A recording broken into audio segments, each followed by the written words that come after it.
Crônicas do Amanhecer, por Feijão Centro Espírita Allan Kardec de Balneário Gaivota, 23 de agosto de 2020. Beber, sim.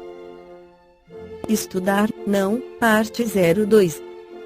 Yara Jafeti escreveu para o jornal Estado de São Paulo que não sabemos quando a pandemia vai passar. Mas a diminuição na demanda por leitos de UTI, pelo menos em São Paulo, vem autorizando afrouxar o rigor nas regras de isolamento social. Então, shopping centers, restaurantes e bares, dentre outros, já abriram as portas. Todavia, quando a questão é a reabertura das escolas, tudo muda de figura. O sim e o não duelam freneticamente. E enquanto os embates são travados, ficamos a perguntar o que estamos vivendo e, mais ainda, o que é de fato importante para o Brasil. O que é de fato relevante para famílias inteiras que voltaram às praias sem máscara, ou admitem cuidadoras despreparadas tomando conta de várias crianças em locais nem sempre apropriados, ou silenciosamente aceitam que escolas abram seus parques para alunos brincarem de forma clandestina? A quem estamos enganando? É claro que a economia precisa girar. E girou até então, embora em menor velocidade, graças ao home office, às vendas online e ao delivery, como é tratado o serviço de entrega em domicílio. Porém, não há dúvida quanto ao que parou de vez o acesso ao universo de convivência e aprendizado que só a escola pode oferecer. Enquanto a reabertura do comércio contou com horários alternativos de funcionamento, nada disso foi pensado para as escolas. Ninguém pensou em primeiro lugar nas crianças e nos jovens, ainda que o futuro do desenvolvimento e do crescimento de qualquer nação dependa deles. Ninguém programou o sistema de turnos durante o dia escolar, de forma a garantir o necessário distanciamento, acompanhado de todos os protocolos necessários. Qual será o impacto na questão da evasão escolar? Quantos jovens desistirão de sua formação acadêmica sem as aulas presenciais? Quantos têm acesso a arduários que permitem a educação à distância? Quantos se interessam pelos conteúdos propostos sem a interação com os amigos e a intermediação do professor? Qual o tamanho do fosso que estamos aprofundando entre os mais e os menos favorecidos? E qual o prejuízo socioemocional que estamos causando a crianças e jovens? Na empolgação de uns e desinformação de muitos, propalam-se apenas os riscos, muitas vezes superdimensionados e alarmistas, da reabertura das escolas. Porque a vida de um médico vale menos que a vida de um professor? Porque um tem de se expor e ao outro é franqueada a possibilidade de ficar em casa? Por acaso formam-se médicos sem professores? Ambos dão vida e trazem luz à humanidade em sua profissão. Médicos de risco foram e são afastados. Professores de risco também devem ser afastados. Porém, estes podem continuar ativos, tutelando jovens professores que, com menos risco para a própria saúde, têm mais condições de estar na linha de frente com alunos estagiários.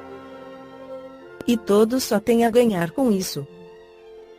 Da mesma forma que o retorno seguro às aulas presenciais significa óbvio reconhecimento da escola como centro do processo da verdadeira e duradoura retomada, seria igualmente óbvio ter um plano de ação detalhado para levar isso a efeito, o que lamentavelmente não existe, para que mestres, pais e alunos pudessem analisar e debater.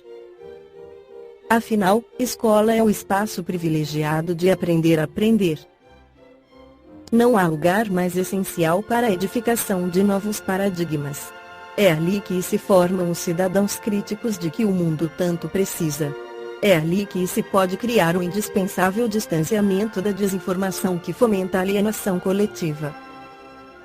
Com o contínuo desrespeito à educação estamos deformando, ao invés de formar e preparar a nova geração. Estamos ampliando o obscurantismo, a ignorância e o rancor num país cada vez mais desigual. adicione-se a este triste e pandêmico cenário outras reflexões necessárias. Primeiramente, é fundamental diminuir as expectativas dos pais quanto a conteúdos programáticos que os filhos têm de ter a qualquer preço. É preciso que sejamos realistas. O ano letivo como conhecíamos foi perdido. Provas, chamadas orais, aprovação, reprovação, vestibular não podem manter os mesmos critérios. Um ano na vida de crianças e jovens só não será perdido se contarem com o que hoje se faz imprescindível: o acolhimento. Este favorecerá seu crescimento e desenvolvimento emocional, essência da cognição significativa. É necessário que as autoridades revejam a exigência do cumprimento de 800 horas. A quem serve isso neste momento de tanto ineditismo? Nunca vivemos situação semelhante na história recente. É imperativo repensar com seriedade e planejar 2021 a partir de agora, começando por ouvir os professores. Eles têm muito a dizer sobre os alunos. A dualidade do voltar ou não às aulas presenciais será racionalmente equacionada se governo e sociedade decidirem pôr a educação no centro da discussão. Se desejamos continuar comendo, bebendo, comprando, enfim, vivendo, é preciso garantir oportunidade de ensino àqueles que, em poucos anos, estarão produzindo, servindo, enfim, construindo as estruturas indispensáveis à existência de todos nós. E o resumo de tudo isso é só a educação. Por ser a fonte de muitos males do ser humano, vários autores espirituais trataram sobre ele, como Joana de Ângeles pela psicografia de Divaldo Pereira Franco no livro Momentos de Meditação sob o título Ego-Eu. A batalha mais difícil de ser travada ocorre no teu mundo íntimo. Ninguém a vê, a aplaude ou a censura. E tua vitória, ou derrota, pertencer a ti em silêncio. Nenhuma ajuda exterior poderá contribuir para o teu sucesso, ou conjuntura alguma te levará ao fracasso. Os inimigos e os amigos residem na tua casa interior e tu os conheces. Acompanham-te, desde há muito estás familiarizado com eles, mesmo quando te obstinas por ignorá-los. Eles te induzem a glórias e a quedas, aos atos heroicos e às fugas espetaculares, erguendo-te às estrelas ou atrelando-te ao carro das ilusões. São conduzidos, respectivamente, pelo teu ego e pelo teu eu. O primeiro comanda as paixões dissolventes, gerando o reinado do egoísmo cego e pretensioso que alucina e envilece. E herança do primarismo animal, a ser direcionado, pois que o maior adversário do eu. Este é a tua individualidade cósmica, legatária do amor de Deus que te impele para as emoções do amor e da libertação. Sol interno, e chama na fumaça do ego, aguardando o momento de a dissipar, a fim de brilhar em plenitude. O ego combate e tenta asfixiar o eu. O eu e o excelente libertador do ego. Sob disfarces, que são as suas estratégias de beligerância criminosa, o ego mente, calunia, estimula a sensualidade, fomenta a ganância, gera o ódio, a inveja, trabalha pela insensatez.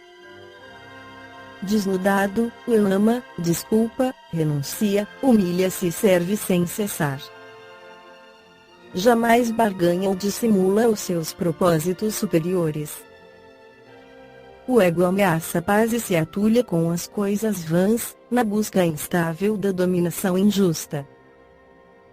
O eu fomenta a harmonia e despoja-se dos haveres por saber que é senhor de si mesmo e não possuidor dos adornos destituídos de valor real.